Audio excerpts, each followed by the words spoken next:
მოგესალმებით მეგობრებო, როგორ ხართ? მოდი საჯარო გახდა იყოს სახელწოდებით, რას ფიქრობთ თქვენთან ურთიერთობაზე, თქვენ ჩაფიქრებული ადამიანი.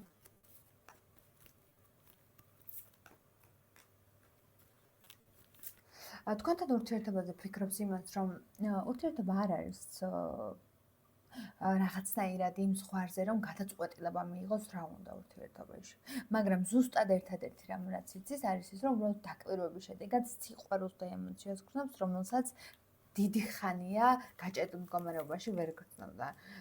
და შენთან ურთიერთობაზე ფიქრობს იმას, რომ რეალურად ოჯახის შექმნა უნდა და შენგან შვილი სურს, იმიტომ რომ შენთან კომუნიკაცია მისთვის ძალიან დიდი ბედნიერების მომტანია და ამჟამად თუ წასული ადამიანი შენგან კომუნიკაციაზე არ გამოდის და უბრალოდ ძალიან აჭრელებული, ჭრელოპეპლა, ნურც მოფრინდები, ნურც გამოფრინდები ფონია, გახსოვდეს რომ ეს გაშლა შენთვის არის.